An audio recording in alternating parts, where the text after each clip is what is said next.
Thank you. My name is Ivange Larry. I'm a software engineer at Brightcore. I'm from Cameroon. I work remotely from Cameroon, and I'm happy to be at my first PyCon as a speaker. First PyCon though, but my first PyCon, I'm a speaker. Okay. Thank you. So I'll be sharing my experience on contributing to a new project. Like you come into a large code base and you find yourself overwhelmed. So I started working, doing with professional stuff from open source projects. So even though open source projects are open, like they say, but the developers are volunteers, so no one has the time to mentor you. You might ask questions, they will answer, but you need to know the right questions to ask. So a lot of times you might find yourself, you get inside the code, you have to figure things out on your own. So, okay, I would like to start with a pull request I created. I think that was like 4 months or 5 months ago, I can't really remember. So I would like, there's a story behind the pull request. So I was kind of bored. One Saturday evening I was bored. At that time I was not working at Brightcore yet. So I needed to pass time on something. And I thought to myself, okay, let me contribute to an open source project. So I've been using Elasticsearch and Spring Boot. So those were the two projects that came to mind first. So I said, okay, let me contribute to Elasticsearch. I like the idea of Elasticsearch. It's kind of cool. So I picked an issue on GitHub. It was not very clear. So when I asked for clarification, you know, there's a thing with open source, especially the popular ones, like it's crowded.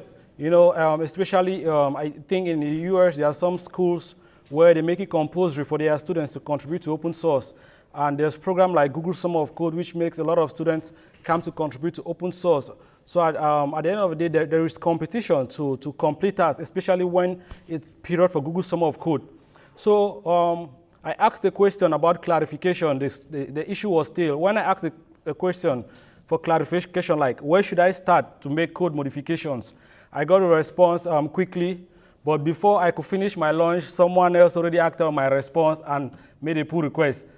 So a response that was meant for me. So I decided, okay, I picked another issue. It was not very clear. I asked the question again. I got a response. Someone else acted on it. So I decided I need to start figuring things out without creating too much attention. So, yeah. So, and after this pull request is a result of the decision I made. So I picked an issue. I didn't make any comments. Actually, one guy asked for clarifications. He didn't get any response. But before a response could come, I already made a pull request for it. So, yeah. And that's a PR. There was a lot. I got frustrated though. I got angry. I felt like maybe these guys don't want me to contribute. So there was a lot in the conversation. I didn't want to share the chat. I don't know how legal that is, so I'm sharing just the portion that belongs to me, yeah, which is the screenshot of my pull request. So, like I said, getting involved in a new project can be frustrating. I remember the first time I decided to contribute to open source, I picked an open source organization called OpenMRS. They built a medical recording system. At the time, I was just from learning Java. I didn't know anything about frameworks. So I went to their code base. I saw a lot of annotations, and I freaked out. So I wasn't sure what was happening. Then I left the project. So I was fortunate to fall on a Java textbook that talked a lot about Spring. So when I studied Spring, I started to like, oh, this thing I saw in this code, this is what it was doing. So then I went back to start making contributions back to the project in 2015. Yeah, and in 2017 now, I got accepted my first Google Summer of Code internship.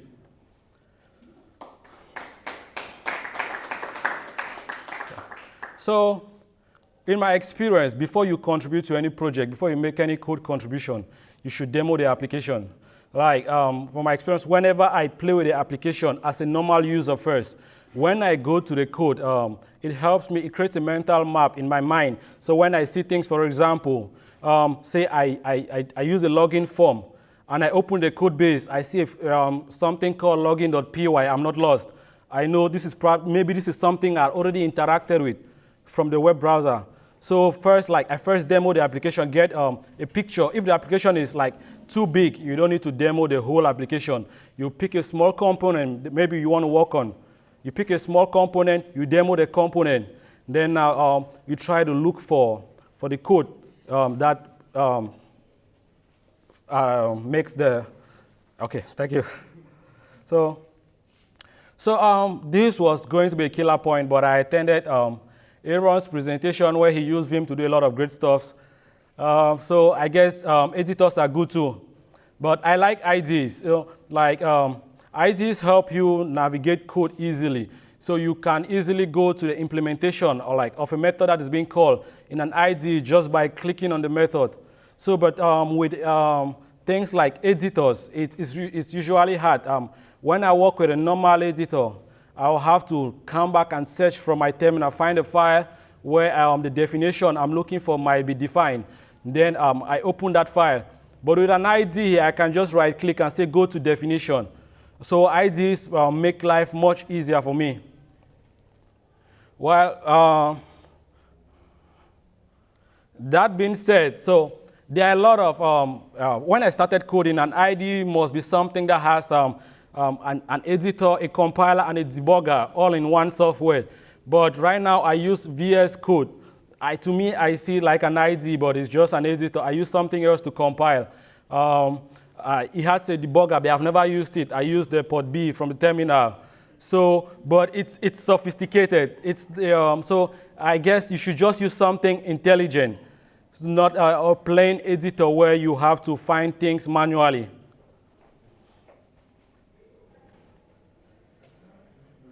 Okay. So the next thing I do when I get into a new project is to look for patterns in the code base. This helps a lot of really well-architectured projects either use a library or a framework, or they have a custom architecture where you want to implement a new feature. There is a procedure you follow.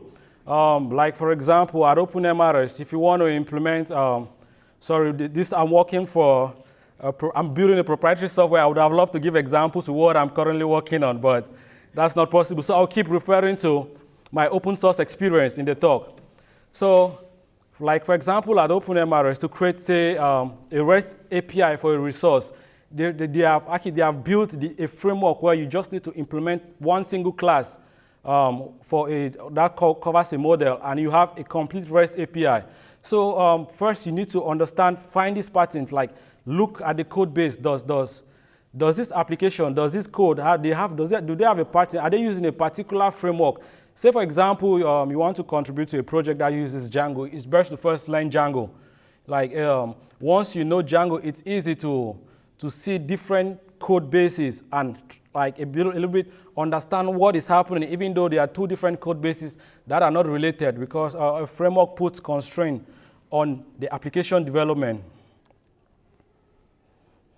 Yeah, so you find out if they use a library. If it's a small library, yeah, fine. If it's a huge library that is used all over, it's good to spend some time learning that library. Say, for example, you're working on a project that uses jQuery all over. It's nice to figure out how the syntax of jQuery before looking at the code so you don't get lost. So, for example, another example like an ORM. I remember one time I was looking at a code. It had a person.join. It had a person.join, and I wanted to figure. It was not built by the code. It's not part of our solution. It came from SQL Alchemy. So by learning SQL Alchemy first, I was not lost when I see something like that. But at the time, the statement was complicated. So, but I knew underneath that call was coming from SQL Alchemy. So I went to the documentation for SQL Alchemy, and I read everything about it. So when I talk about framework, for example, a lot of applications follow the MVC. even those that don't follow MVC, it's usual, when you work with MVC applications, it's usually easy to also like apply the same knowledge to figure out how things are working. You know, sometimes, like for example, when you see a URL on the web browser, for example, in my experience, whenever I see URL on a web browser and I'm trying to debug something, I quickly, in my mind, I first think, okay, I should be looking for, say, a controller or a resource. They usually use those names interchangeably, like, say, for an API. Let me give an example. So, for you, a URL like this, in my mind, when I see that I know somewhere in the code base there is a mapping, because I know it uses Django at the back. So somewhere at the back, I know there is a mapping that maps this URL like to a specific code. So it already gives me a little bit of head start. I know I'm looking for something that will say at route.map to this particular URL. So if debugging says something like this, I know I'll just look for somewhere in the code, and I actually found it.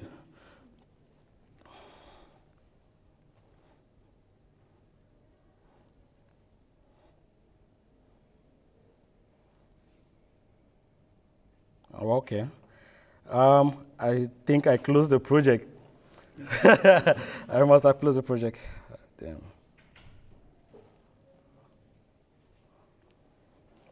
Well, we'll look for it some other time. Okay. So,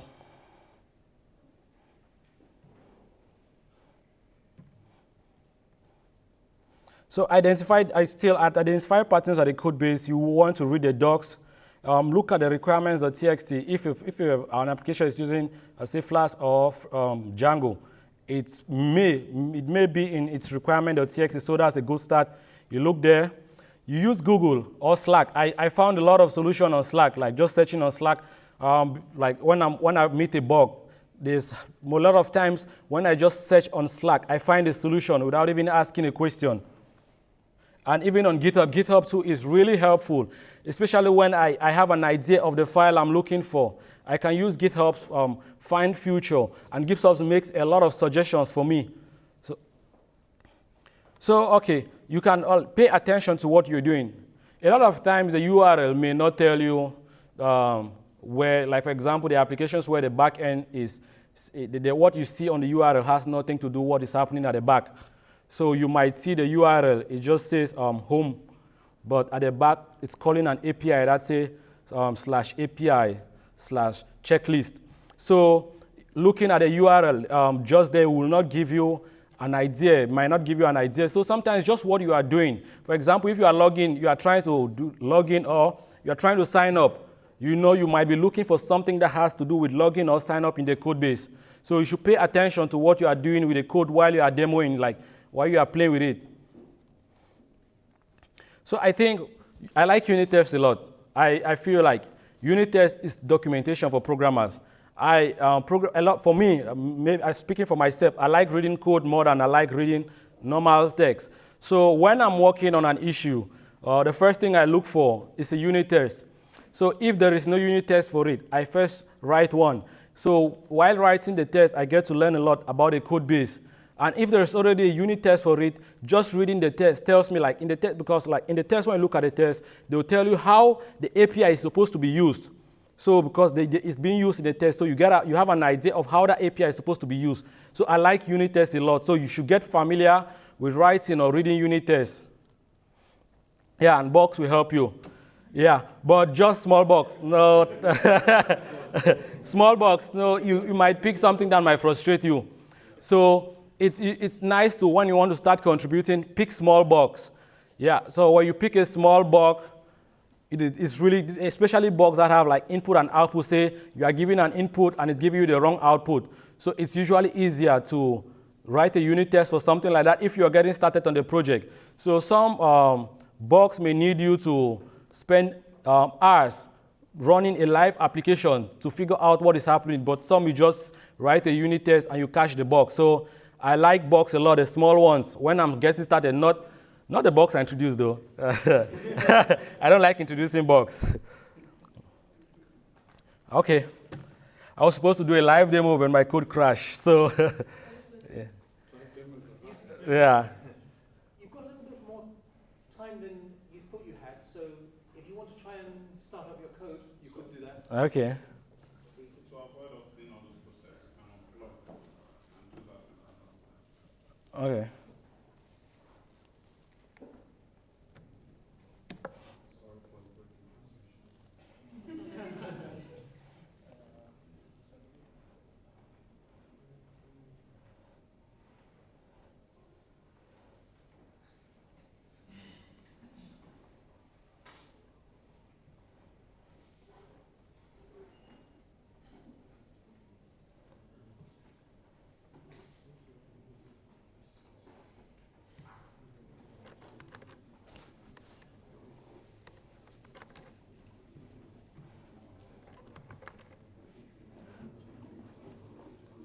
Getting things started up, or? Yeah. Yeah, okay.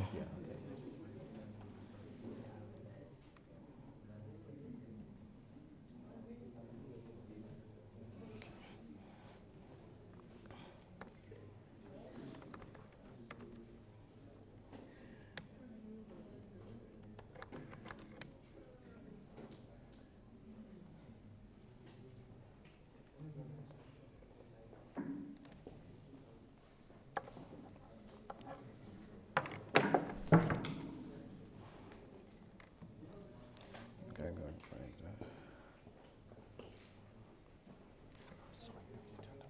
You turned up the water, I'm sorry. Okay. So how many minutes? It's now. We have another 7 minutes. Okay. 7 minutes, including your questions. Okay. Yeah.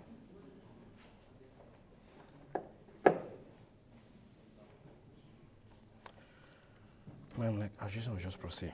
Okay. Just proceed.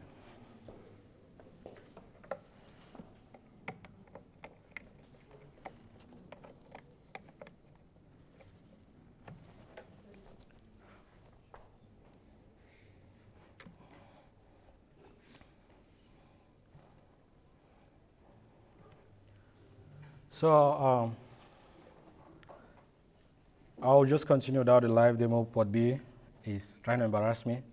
So I want the point. That's the point I make. URLs, like you get to learn a lot from URLs, but in the application I'm currently running, the URL does not tell me anything. So, but I still believe I can still learn something from a URL. So what I do is I open, say, the developer tools. And like, there's a lot of requests that happen, even if it doesn't show on the browser, like the browser just shows this. But a lot of requests happen. So say I refresh this page. If you look, there is a call to an API down here. Like /API/tickets. So that gives me the information I need. So sometimes even when the URL on the browser doesn't give you enough information to know what to track down, you can open DevTools. We open DevTools, every request is being recorded there. Yeah, so you could also use a debugger, Pod B. That is the one I use with Python.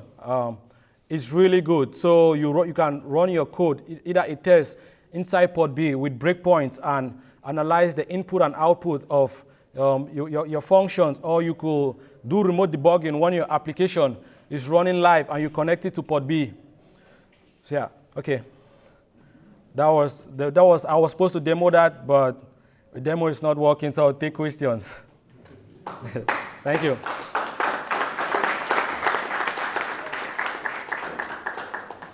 So we've got a little bit of time, 5 minutes for questions for Okay. Larry. Thank you very much for your tour. So please, we'll start over. I'm not sure if this is working. This is working.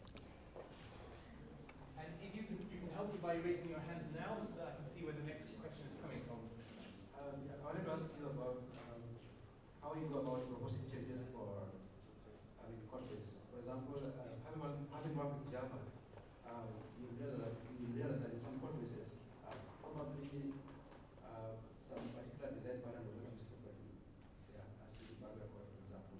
So how do you go about proposing some of these changes, or do you kind of doubt your approach, or and just how do you go about proposing these changes? So it depends. Like if I'm contributing to an open source project, I just create an issue on GitHub, and with a properly documented issue on GitHub. So for it, and someone is going to look at the issue. If it's a cool feature, they are probably going to approve it. I make a PR, or someone else make a PR.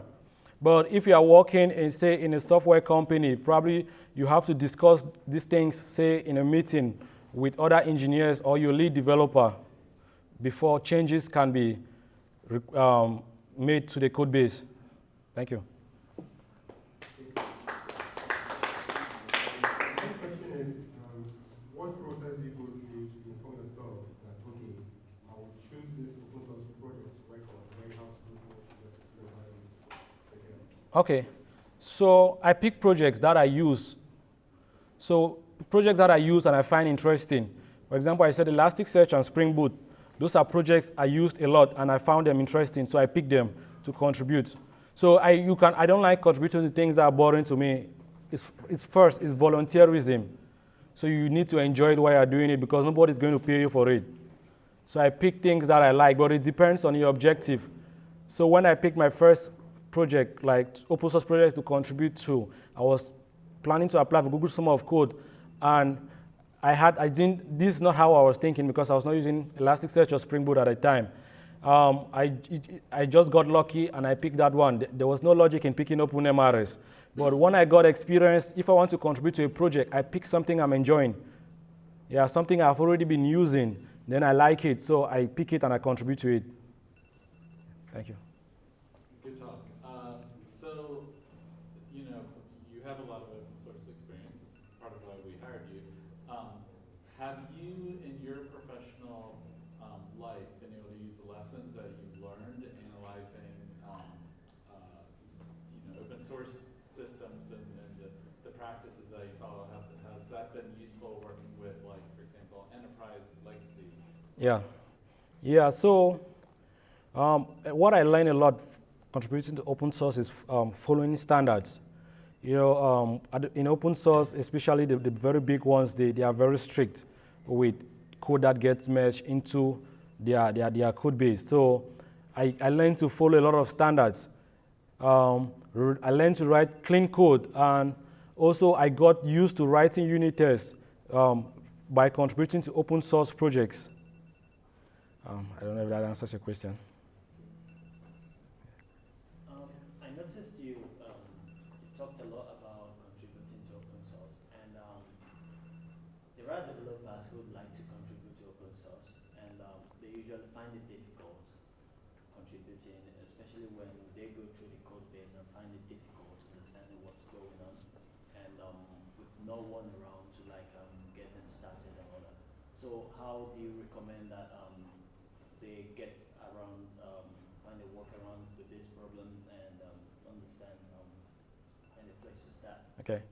So first,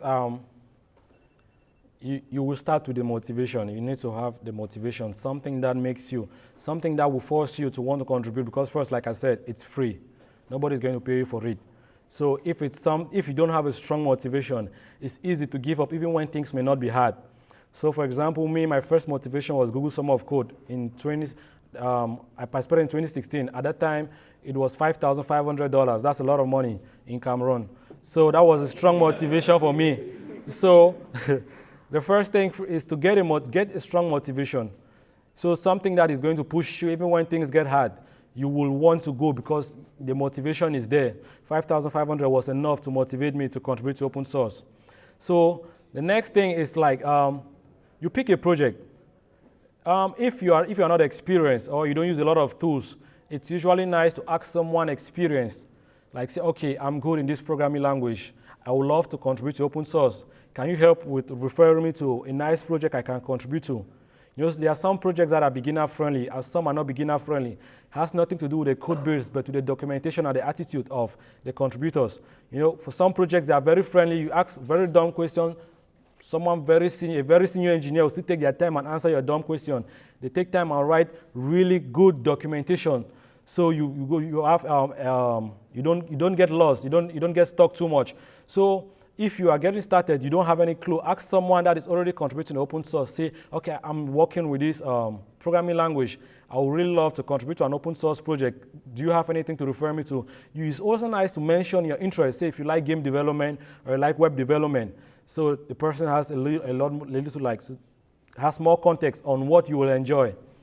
And then once you already have a project, read, a lot of projects have getting started guides.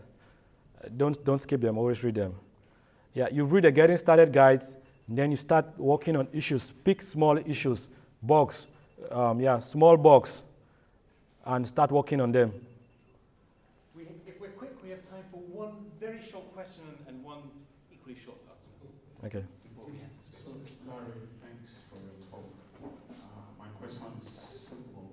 You worked on something that has to do with medical, right?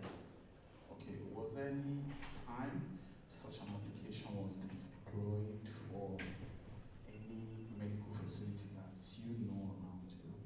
Because it would have been very beautiful if after having done all this, you also see such a thing. So I just want to give such a... Yeah. So I got my first job through contributing to open source. A member from the OpenMRS community contacted me on LinkedIn. He had been seeing my contributions, and he runs an OpenMRS implementation in Kabondia. He's based in Germany, but he runs an OpenMRS implementation in Kabondia. So he contacted me on LinkedIn and requested if I needed open for offers. I'm like, yeah, that's what I want to do.